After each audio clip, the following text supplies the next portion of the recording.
سکتی، جیسا کہ بارہا آپ کو بتایا کہ اللہ تعالیٰ نے قرآن عظیم میں فرمایا فَإِن لَّمْ تَجِدُوا مَاءً، اگر تم نہ پاؤ پانی کو فَتَيَمَّمُوا صَعِيدًا طَيِّبًا، تو پاک مٹی سے تیمم کرو۔ اس کا مطلب وضو اور غسل یعنی نجاست حکمیہ کو پانی ہی سے دور کیا جا سکتا ہے، یا پانی نہیں ہوگا تو پاک مٹی سے تیمم کریں گے۔ لیکن نجاست حقیقیہ کے بارے میں آپ کو بتایا تھا کہ ہر مائع سے اس کو دور کیا جا سکتا ہے، ہر لیکوڈ سے، لیکن بلا ضرورت کسی قیمتی لیکوڈ سے دور نہیں کریں گے، گناہ گار ہوگا آدمی۔ پانی ہے اور گلاب کا پانی ہے تو گلاب کے پانی سے پاک کر رہا ہے تو یہ تو گناہ گار ہوگا، اسراف ہے، ایسے نہیں۔ لیکن کیا اس سے اگر نجاست کو دور کیا جائے تو پاکی کا حکم ہوگا یا نہیں ہوگا؟ ہوگا، اس لیے کہ اصل ہے نجاست کا دور ہو جانا، اور لیکوڈ اس نجاست کو جب اپنے ساتھ بہا کر لے گیا تو وہ نجاست دور ہو گئی تو وہ شے پاک شمار ہوگی۔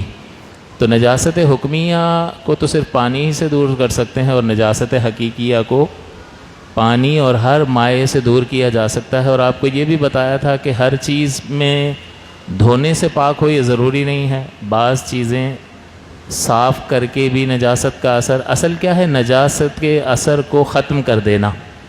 تو بعض چیزیں جیسے یہ فلیٹ سرفیس ہے، اس پہ کوئی گندگی لگی ہے، خون لگ گیا، آپ نے کپڑے سے صاف کر کے نجاست کا اثر ختم کر دیا، پاک ہو گیا، حالانکہ دھویا نہیں ہے۔ زمین خشک ہو کر پاک ہو جاتی ہے نجاست کا اثر ختم ہونے کی وجہ سے۔ زمین کے ساتھ جو متصل چیزیں ہیں جن کو جدا نہیں کیا جا سکتا، وہ اگر ناپاک ہو جائیں تو خشک ہو کر وہ پاک ہو جائیں گی۔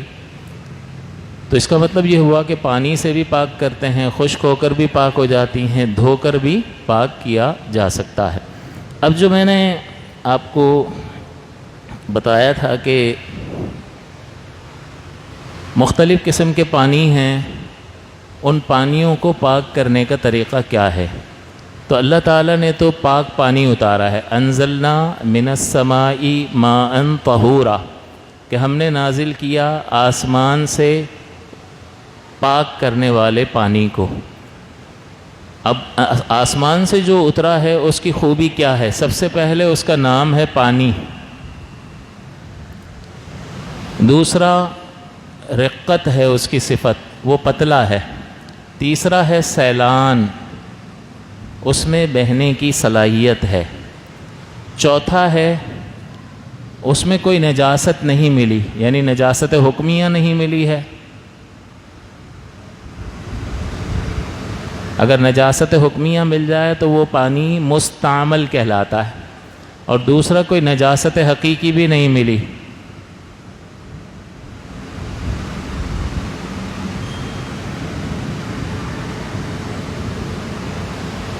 تو یہ جو پانی ہے یہ طاہر ہے، پاک ہے، مطہر ہے، پاک کرنے والا ہے، غیر مکروہ ہے۔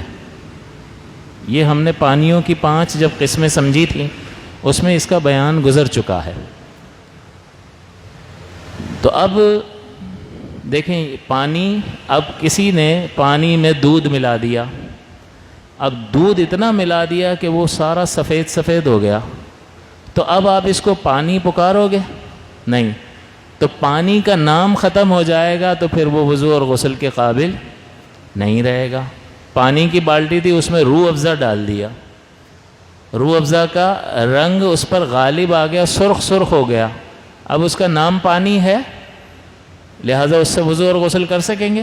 نہیں، حالانکہ ابھی ابھی آپ کے سامنے اتنا بڑا برتن پانی سے ہی بھرا تھا، اس میں آپ نے روح افزا ڈال دیا، پوری رنگت سرخ ہو گئی، تو اب اس پہ پانی کا نام پکاریں گے کیا؟ جب نہیں پکاریں گے تو یہ پانی نہیں ہے، لہٰذا اس سے وضو اور غسل نہیں ہوگا۔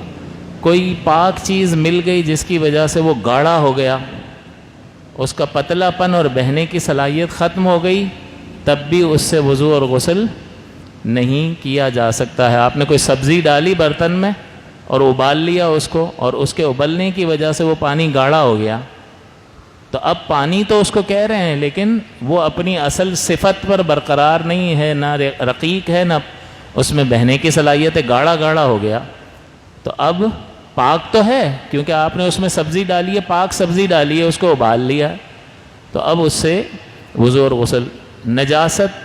نجاست حکمی اس میں نہ ملی ہو، یعنی بے دھلا ہاتھ اس میں نہ ڈالا ہو. ایک شخص کا وضو ٹوٹا، اس نے بے دھلا ہاتھ ڈال دیا تو پھر یہ مستعمل کہلاتا ہے. مستعمل نہیں نہ ہو. اور جب ناپاک کوئی نجاست حقیقی پانی میں مل جائے گی تو وہ تو نجس ہو جائے گا. تو یہ اللہ تعالیٰ نے جو پاک کرنے والا پانی اتارا ہے اس کی یہ خوبیاں ہیں. اس کا نام پانی ہے، وہ پتلا ہے، وہ بہنے کی صلاحیت رکھتا ہے، اس میں کوئی نجاست حکمیہ نہیں ملی ہے، نہ اس کو ثواب کی نیت سے استعمال کیا اور نہ ہی اس میں کوئی نجاست حقیقی ملی ہے. یہ وہ پانی ہے جو اللہ تعالیٰ نے آسمان سے نازل فرمایا جس سے وضو اور غسل کیا جا سکتا ہے. اب اس صفت پر جو بھی پانی ہوگا وہ وضو اور غسل کے قابل ہوگا. لہٰذا نہر کے پانی میں یہ ساری خوبیاں ہیں یا نہیں ہیں؟ چشمے کا پانی آسمان سے نہیں اتر رہا، زمین میں سے نکل رہا ہے.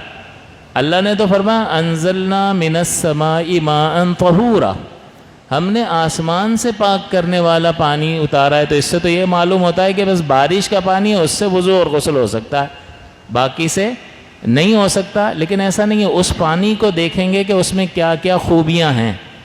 یہ خوبیاں جس پانی میں بھی پائی جائیں گی وہ پانی وضو اور غسل کے قابل ہوگا. لہٰذا نہر کے پانی کو بھی پانی کہتے ہیں، اس میں پتلا پن ہوتا ہے، بہنے کی صلاحیت ہوتی ہے. اس کو وضو اور غسل کے لیے استعمال نہیں کیا اور اس میں کوئی نجاست نہ ہو تو وہ کون سا پانی ہے؟ طاہر ہے، مطہر ہے، غیر مکروہ ہے، وضو اور غسل کے قابل ہے. اسی طرح سمندر کا پانی جو آسمان سے نہیں اترا نا، وہ تو کھارا پانی، تو وہ تو بارش کا تو نہیں ہے، تو آپ اس سے وضو کر سکتے ہیں یا نہیں؟ حدیث میں بھی بیان ہوا. لیکن اگر آپ اس کو اس آسمان والے پانی کی صفات پر دیکھیں تو اس کا نام پانی ہے. سمندر کے پانی کو بھی پانی کہتے ہیں.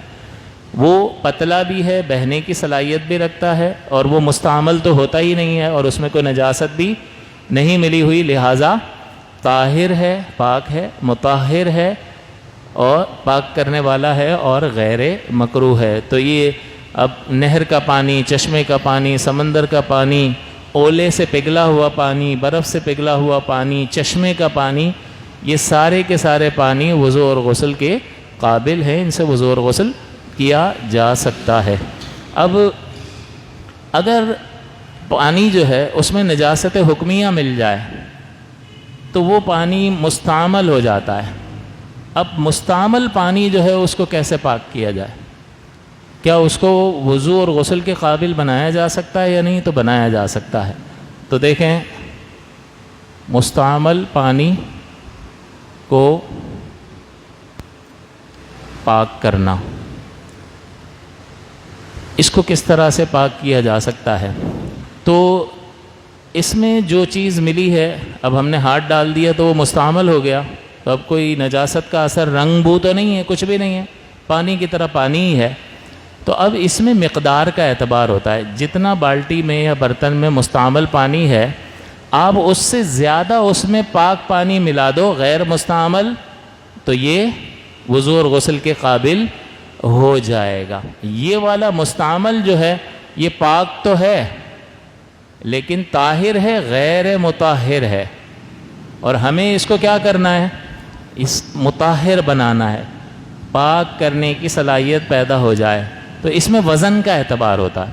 اگر مثال کے طور پر پاؤ بالٹی جو ہے وہ مستعمل ہو گئی، ہاتھ ڈال دیا، تو اب جتنا پانی اس میں ہے اس سے زیادہ غیر مستعمل ڈال دیں گے تو یہ کل غیر مستعمل کہلائے گا اور پھر اس سے وضو اور غسل کیا جا سکتا ہے.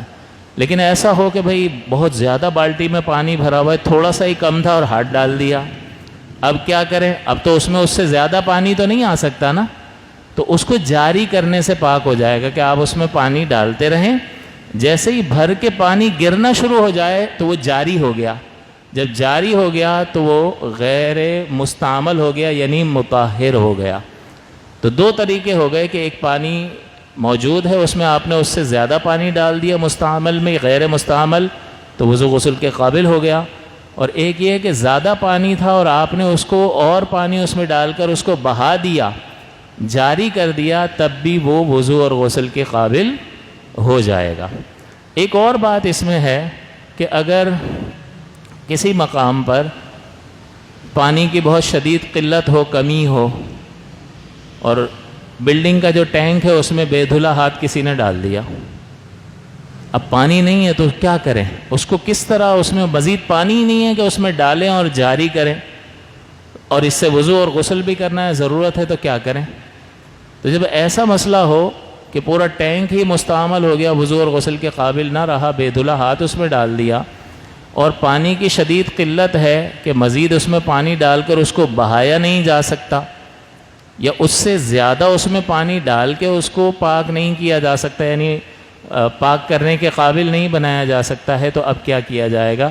تو اعلیٰ حضرت نے فتاوی رضویہ میں لکھا کہ اس میں سے 20 درمیانے ڈول نکال کر بہا دیں، وہ پاک ہو جائے گا، یعنی وضو اور غسل کے پاک تو ہے لیکن وہ مطہر بھی ہو جائے گا، یعنی وضو اور غسل کے قابل بھی ہو جائے گا۔ تو دو طریقے سامنے آئے، ایک تو مزید پانی ڈالنے سے وہ وضو غسل کے قابل ہو رہا ہے، اور ایک جہاں قلت ہے پانی کی اور بڑا ٹینک ہے لیکن وہ جاری کے حکم میں نہیں ہے، 10 بائی 10 سے کم جگہ کا ہے جو آپ کو بتا دیا تھا، تو اس میں پانی کی قلت کی وجہ سے اب مزید پانی ہے نہیں کہ ڈالیں، تو اس میں سے 20 درمیانے ڈول آپ نکال دیں گے تو اس کو پاک تصور کیا جائے گا۔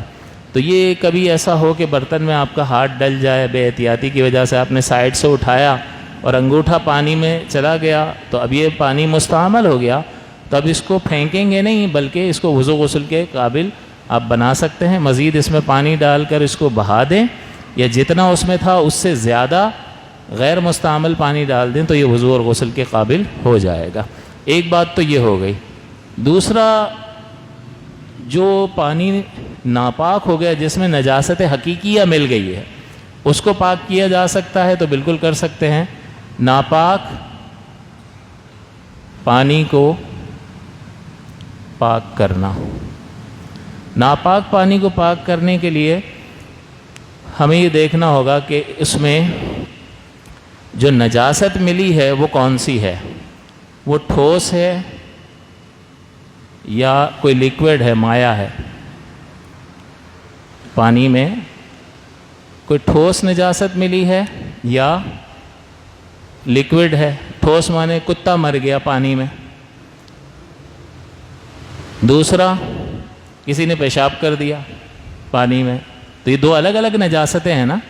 تو اب اس میں اگر ٹھوس نجاست ہے تو پہلے تو اس ٹھوس نجاست کو باہر نکالیں گے، اس کے ہوتے ہوئے پاک کیسے ہوگا؟ کیونکہ اس کے گرنے کی وجہ سے تو ناپاک ہوا ہے، تو اگر وہ اسی میں ہو تو پاک کیسے ہوگا؟ تو سب سے پہلے تو اس کو ٹھوس نجاست کو نکالیں گے۔ کتا مر گیا تو اس کو نکالیں، پہلے نکالنے کے بعد دیکھیں گے کہ پانی میں نجاست کا اثر ہے یا نہیں ہے، اس کی بو وغیرہ آ گئی، اس کے جسم کے اعضاء کے، کتا مر گیا تھا اور پھٹ گیا پھول کر، اور اس کے جسم کے اعضاء اس میں پانی میں مل گئے، پانی بدبو والا ہو گیا، یا اس کے اجزاء جو ہے چھوٹے چھوٹے تیرتے ہوئے نظر آ رہے ہیں، تو آپ نے کتا تو نکال لیا لیکن وہ اس کا اثر موجود ہے، اثر رنگ، بو، ذائقہ یا ذرات نجاست کے، تو اگر وہ موجود ہیں تو جب تک اثر ختم نہیں کریں گے پاک نہیں ہوگا، تو یہ اثر ختم کرنا ہوگا۔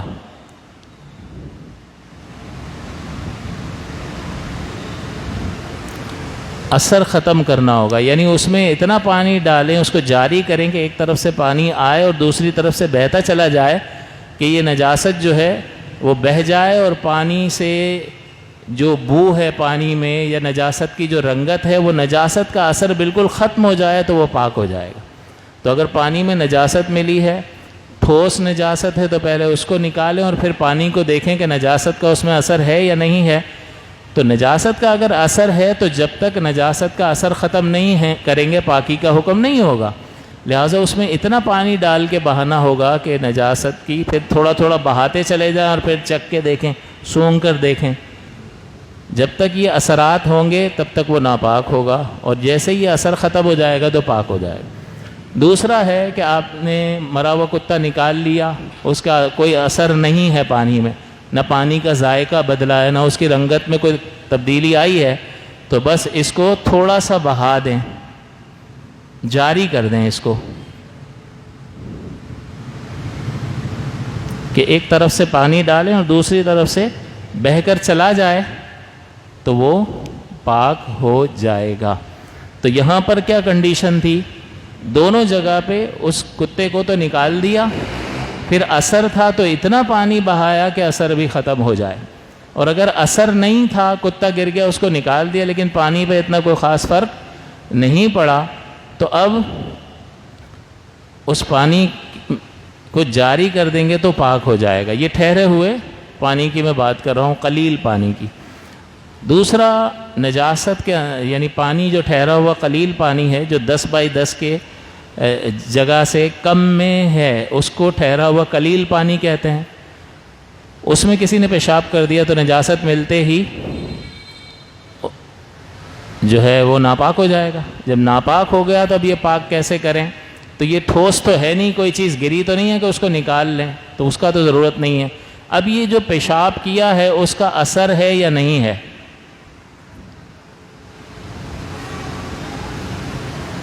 یہاں تو ایک ٹھوس چیز تھی کتا، پھر اس کو نکالا، پھر اثر دیکھا۔ یہاں نکالنے والی کوئی چیز ہے نہیں، پیشاب کر دیا، وہ مکس ہو گیا، اس کو کیسے نکالیں گے؟ تو نکالنے والا اسٹیپ تو گیا۔ اب دیکھیں گے کہ وہ جو پیشاب ملا ہے یا جو نجاست پانی میں ملی ہے، اس کا رنگ، کوئی بو وغیرہ پانی میں محسوس ہو رہی ہے یا ذائقہ محسوس ہو رہا ہے، تو اس کا مطلب نجاست کا اثر ہے۔ تو جب تک نجاست کا اثر ہے تو نجاست ہے، نجاست ہے تو پانی ناپاک ہے، اور آپ اس کو پاک کرنا چاہتے ہو تو نجاست کے اثر کو آپ کو ختم کرنا پڑے گا۔ تو یہاں پر پھر کیا حکم ہوگا کہ اثر کو ختم کر دیں، پاک ہو جائے گا۔ اور اثر کو کیسے ختم کریں گے؟ اس کو جاری کر دیں، ایک طرف سے پانی ڈالتے رہیں اور دوسری طرف سے وہ بہہ جائے، اتنا بہنے دیں کہ نجاست کا اثر ختم ہو جائے تو وہ پانی پاک تصور کیا جائے گا۔ پھر اگلا ہے کہ پانی میں پیشاب کر دیا یا کوئی نجاست مل گئی ہے اور اس کا کوئی اثر بھی نہیں ہے، تو یہ اس کو بس صرف جاری کر دیں، تھوڑا سا، زیادہ بہانے کی بھی ضرورت نہیں، تھوڑا سا نکلے گا، بہہ جائے گا، پانی پاک ہو جائے گا۔ کیونکہ یہاں اثر ہے ہی نہیں کہ ہم اثر کے ختم ہونے کا انتظار کریں اور اتنی دیر تک پانی بہاتے رہیں۔ یہاں تھوڑی دیر لگے گی، لیکن یہاں برتن بھرتے ہی یا ٹینک بھرتے ہی جیسے ہی چھلکنا شروع ہو جائے گا تو پانی پاک ہو جائے گا۔ تو یہ دو جو پانی ہوتے ہیں، ایک جو وضو اور غسل کے قابل نہ رہا مستعمل، اس کو پاک کرنے کا کیا طریقہ ہے؟ اس میں اس سے زیادہ اور پانی ملا دو تو وضو غسل کے قابل ہو جائے گا، یا اس کو جاری کر دو، اتنا پانی ڈالو کہ تھوڑا سا بہنے لگ جائے، تب بھی وہ وضو غسل کے قابل ہو جائے گا۔ اور اگر بڑا ٹینک جو ہے وہ مستعمل ہو گیا ہے تو اب، اور آپ کے پاس پانی کی شدید قلت ہے، تو اس میں سے پانی نکالنے سے وہ پاک ہو جائے گا اور وضو غسل کے قابل ہو جائے گا۔ یہ تھوڑا سا عجیب لگتا ہے کہ یہاں تو بہانے کی بات کر رہے تھے، اس کو بڑھانے کی بات کر رہے تھے، اب اسی غیر مستعمل میں سے کچھ نکال دیا تو باقی یعنی مستعمل میں سے کچھ نکال دیا تو باقی غیر مستعمل کیسے ہو گیا؟ تو یہ کنویں کے جتنے بھی مسائل ہیں کنویں کو پاک کرنے کے، یہ صحابہ کرام علیہم الرضوان سے منقول ہیں۔ تو صحابہ کرام جب بھی کنویں میں کوئی نجاست مل جاتی تھی تو وہ 20 ڈول 40 ڈول اس طرح سے نکال کے بہا دیتے تھے تو وہ پاک متصور ہوتا تھا۔ تو صحابہ کا عمل ہمارے لیے حجت اور دلیل ہے۔ تو چونکہ یہاں پر پانی کی کمی کی وجہ سے ہم وہ بہانے والا ذریعہ اختیار نہیں کر سکتے ہیں، لہٰذا وہ کنویں کو پاک کرنے کا طریقہ جو صحابہ کرام علیہم الرضوان سے نقل کیا گیا ہے، ہم اس پر عمل کرتے ہوئے اس میں سے 20 ڈول نکال لیں گے تو اب جتنا بچا ہے وہ وضو اور غسل کے قابل ہو جائے گا۔ تو اب یہ دو طرح کے پانی، کہ ایک پانی مستعمل تھا اور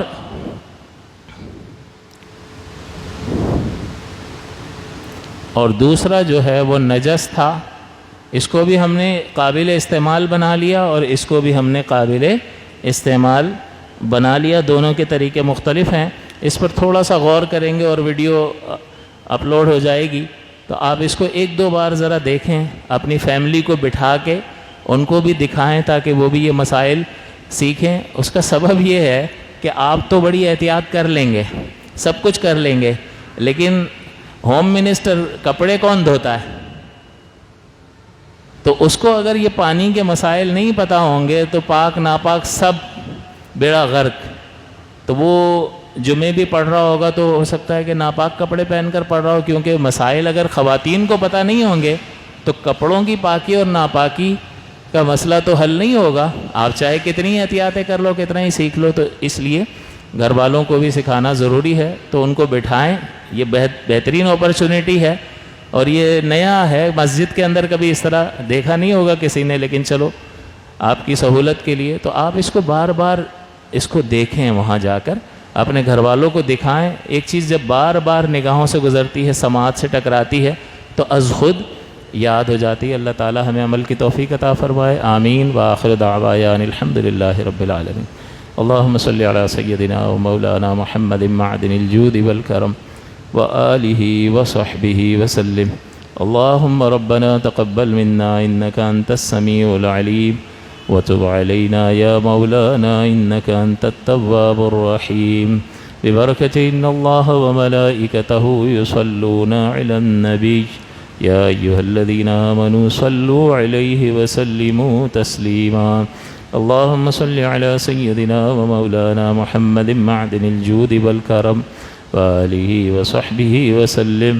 سبحان ربک رب العزت عما یصفون وسلام علی المرسلین والحمد للہ رب العالمین برحمتک یا ارحم الراحمین۔